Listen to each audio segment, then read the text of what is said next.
Now, we go over to the Skype machine. On Saturday night, Strikeforce has another big card. Miesha Tate will face Julie Kedzie in the main event of the Showtime Extreme card, undercard of Ronda Rousey versus Sarah Kaufman, and she joins us via the magic of Skype right there. Miesha Tate, not looking very happy at all. Miesha, are you there? Miesha, can you hear me? Yes. Why do you look so upset? I'm trying to figure out why you're just in the bottom of my screen and like I can barely see your head and I see like these big glass doors behind you. Oh, well, we don't like to show my face all that, close up because I think then it sort of distracts you from the interview. You know what I'm saying? Oh, maybe. Now, why does it look like you're like in one of those like war films when they use the, those sort of night vision goggles and things like that? It's all green. Where are you right now? Are you like in a bunker or something? I'm actually downstairs in the basement, which is where my room is. These are like concrete walls. So. Oh, okay. Well, it's good to have you on the show. We look forward to your fight. By the way, are you a little bummed out that you're not on the main card, or do you like being main event of the undercard on Showtime Extreme? I think being main event of the undercard is lame. Okay. Hey, I appreciate your honesty there. I'm not very excited about it. I mean, I'm not thrilled about it, but, it is what it is. Why did they do that? Do you have any idea? Did you ask anyone? I asked Sean, I was like, am I going to be on the main event? He said, well, they want you to be the main event of the undercard. And I was like, what does that mean? I mean, I never really got an answer, but, I don't make the rules. So I guess it must mean that I must do something big this fight to ensure that I'm not on the undercard in the future. Are you, how are you feeling? First fight since the Ronda fight. We haven't seen you since March. Obviously, that was a tough fight for you, and, you went through a lot leading up to the fight, after the fight. Are you anxious to just get back in there and erase the memory of that fight, put out something new? What are your feelings now, just less than a week before the fight? Yeah, I think for me, I've moved on from the whole Ronda fight. I'm not really stuck on that limbo anymore, but I think a lot of my fans are. That's the last thing that they've seen. They haven't seen how hard I've been training or how well my arm's doing, and all the work I've been putting in. They just have this horrible image of what happened my last fight, and I think some are not sure, how I'm going to make my comeback or, making it so soon. But I'm excited to get out there so that I can get some fresh feedback and show my fans and everyone that I'm not the same fighter that I was then, and that I'm healed and well, and not only back, but I'm back with a vengeance. Just curious, how long did it take for your arm to get back to 100%? About 3.5 months. Okay. Before I really started doing anything, I had to do a lot of physical therapy, but to get back to 100%. I made a lot of progress really quickly in the beginning. I got back to about 60, 70% really quick, but then that last, 30%, 25% was a very gradual, slow progress.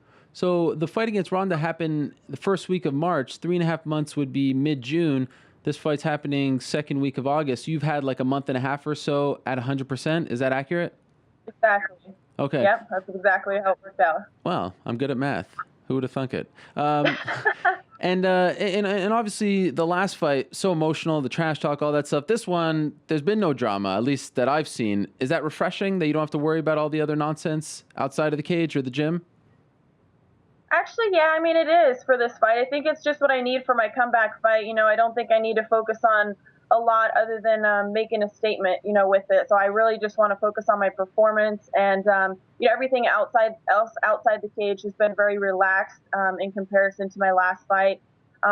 Literally, like it's like no pressure. I don't have to do all as much media and PR, and there's been so much focus on me healing and making sure that I can make a big splash with this comeback that I think it's been good for me. I think it's been a slow transition, an easy transition. And, I'm just excited to get in there and do my thing. Were you expecting Julie to be a next opponent for you? Like, I was thinking maybe, someone like Alexis Davis, or I don't know. I was kind of surprised. I like the matchup a lot, but she wasn't so much on the radar. What did you think when they offered you Julie Kedzie, a fine opponent, a veteran of the sport as well? Yeah, I was surprised too. I thought it was going to be Alexis personally. That's what I kind of had my money on. But I guess Alexis has been so busy, and she was fighting with Invicta and, doing all those things that Julie had kind of been on the back burner. So they decided to match us up. And I think it's been a long time overdue, to be honest. Her and I both have been fighting for a long time. And it's funny because they say, oh, the women's division isn't deep enough. It's not deep enough. It's like, man, she's been fighting, I think, for 8 or so years, and I've been fighting for 6. And we're just now running into each other, but we both have, relatively large records considering, how long we've been fighting, and all of women's MMA, everyone says it's so small. So I think it's kind of cool that we finally get a chance to fight each other.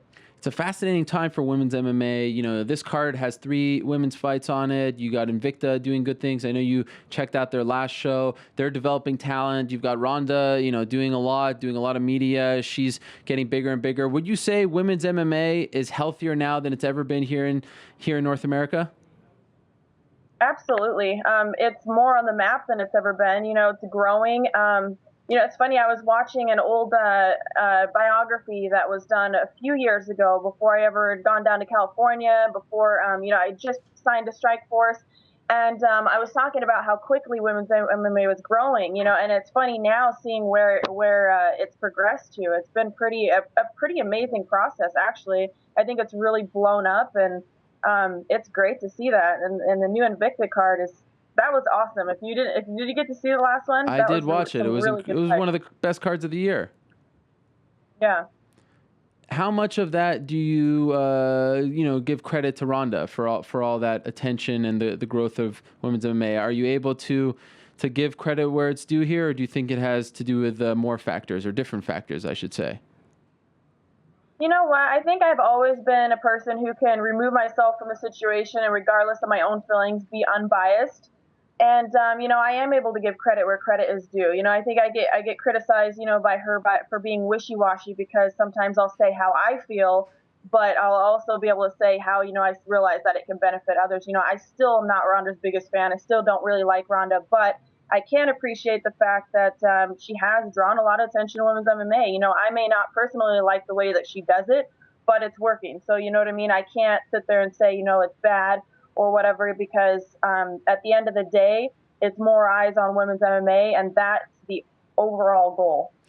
So, yeah, I think that her trash talking and all this stuff has garnered more attention.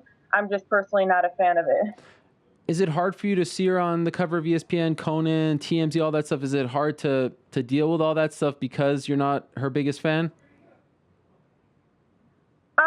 I get annoyed by it, honestly, a little bit. Not the magazine stuff so much. I don't really care about that. But I don't like to watch her interviews or anything, so I don't watch them. But people are always asking me, "Oh, did you watch the latest this on Ronda?" I'm like, no, I don't watch anything on Ronda. I don't like the sound of her voice. I don't like how she talks. So no, I haven't watched it. But no, other than that, I actually think it's great, because I think the bigger that she gets, the bigger, it kind of pulls women's MMA up. And eventually, when I get my rematch, when I beat her, that will boast me that much bigger. She's criticized you for some of the things that you've done. Just curious, what did you think when you saw her in the body issue for ESPN? Did you think that was perhaps hypocritical? Oh yeah, absolutely. It was extremely hypocritical. It was, she's sitting there, pointing the fingers at the ring girls for doing Playboy, when it's like, the ring girls are there kind of as a sex sell part of mixed martial arts. They're beautiful girls. It's attraction, the sexual attraction, sex and violence, I think. And for them to do Playboy, it kind of makes sense. In their career, that would make sense, and for Ronda to do ESPN, maybe for her that makes sense. But, to call out one and say, oh, the ring girls are horrible, they're trashy, they're, this and that, they're going to have to explain to their daughter someday why, everything's everywhere.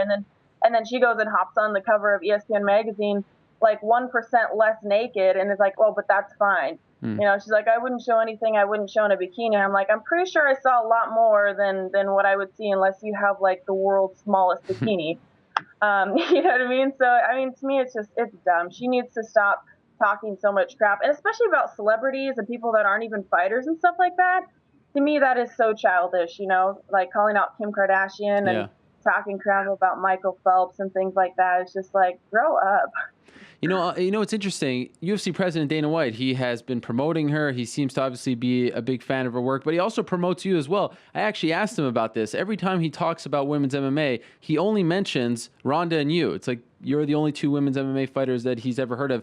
Never mentioned Sarah, doesn't hardly ever mention Chris. That's got to feel at least good that you're on his radar, that he respects you, that he considers you one of the sort of majors, or probably one of the two major stars in women's MMA, right? Have you noticed that as well?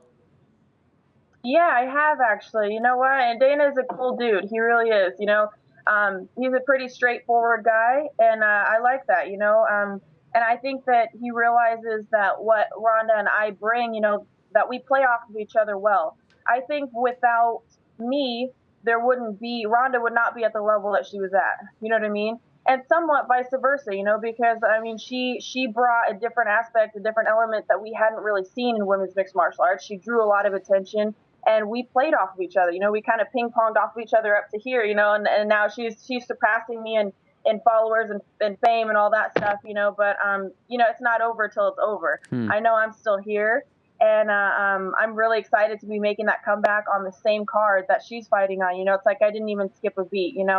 Sarah, Ronda, and myself all fought on the March 3rd card, and now we're all fighting again on August, but I was the only one who suffered a serious injury, so I really had to bust my butt to make sure that I could make a timely comeback, so we're all coming back together, and I want to steal the show from those ladies. I want to have the better fight, and I want people to want to see that rematch because I feel that I deserve it. That is a great point about your comeback, and you should be applauded for that. I'm curious, who are you rooting for on Saturday night, Sarah or Ronda? In my heart, probably Sarah. It would be nice, I think, to see Ronda knocked off her pedestal. But again, part of me wants me to be the one to do it. Yeah. So I don't want Sarah to be the first one to beat her. Like, I want to be the first one to beat her. And I think that Ronda will beat her because I think her game plan is a little easier to implement, over a 25-minute period of time than Sarah's is. Sarah's is going to require a lot more, like, perfection, no room for error. You know what I mean? She cannot go to the ground with Ronda, in my mind, or it's game over. She has to maintain on the feet. I don't think that Sarah's going to be able to hang with her on the ground, and she's, in order not to get taken down, she's got to keep a perfect distance, but how do you do that and still win the fight? You know what I mean? It's going to be interesting. Would you be okay? It seems like a lot of people think, and there's a big movement, a lot of people want to see this. When Cyborg comes back, her drop down to 135, fight Ronda for the title. Let's say you win on Saturday night, you look fantastic. Would you be okay with Cyborg getting a title shot before you in a new weight class? I wouldn't want it.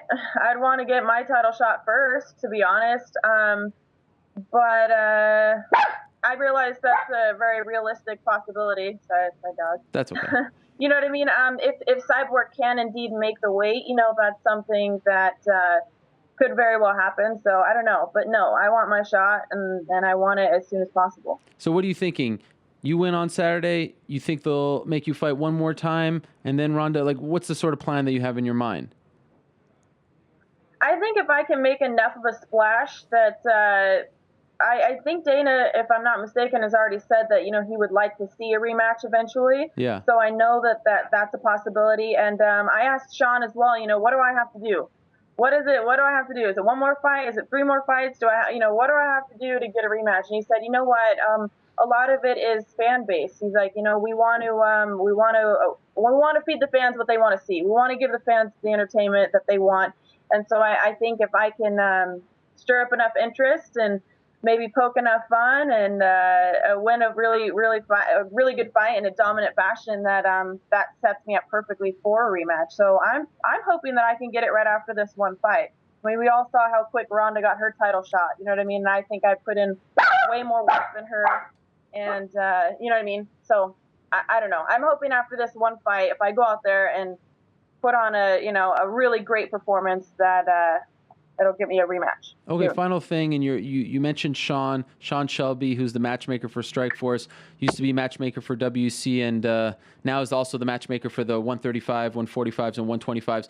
We don't talk about this a lot now, and I think that's a good thing, but I'm just wondering from your perspective, someone who is in the old Strikeforce, now in the new Strikeforce with Zuffa in charge, do you feel like you guys are getting the credit and the attention that you deserve? Like, do things feel a lot more, I don't know, organized and streamlined now that, Sean is 100% taking over and a lot more women's fights, things like that? Like, how do you feel about the new Strikeforce? Because we haven't talked about this in a while. That's a good point. I think from where Strikeforce used to be, it's better. Now that the UFC's taken over, it does feel more structured. It feels like there's a better sense of direction, where we're going. But I still feel that there's not quite enough. I don't know. Like, for instance, I just don't understand why they would put so much marketing into, selling Ronda and myself, and then make it a point to have me come back on the same card as Ronda and then put me on the undercard. Like, it doesn't really make sense to me. Like, that's just, to me, that's really stupid, because they know as well as I know that if I win this fight and if Ronda wins that fight, that puts us in each other's paths again, a potential rematch. And the hype on that was so big before. I think it's the biggest fight in women's MMA. I mean, I still think that, and I think that a rematch would be the next biggest fight in women's MMA. So why would you do that? To me, I don't know, but I guess I'm not the one getting paid to do that. So, what can I do? I guess I just have to shut up and fight. And I wonder if that's a Showtime decision or a UFC or Zuffa decision, if Showtime wants to beef up Showtime Extreme. Totally see where you're coming from. The good news is we get to see you fight, regardless of where, when, undercard, main card. Very good to see you fight. This Saturday, you versus Julie Kedzie. It's on Showtime Extreme, the undercard of Rousey versus Kaufman. Always a pleasure talking to you, Miesha. We wish you the best of luck, and we'll probably talk to you in a few days after the fight as well. Cool. Sounds good. All right. Bye, Ariel. Take care and good luck to you. There she is, Miesha Tate, who faces Julie Kedzie on Saturday night, Showtime Extreme. That is 8 to 10 p.m.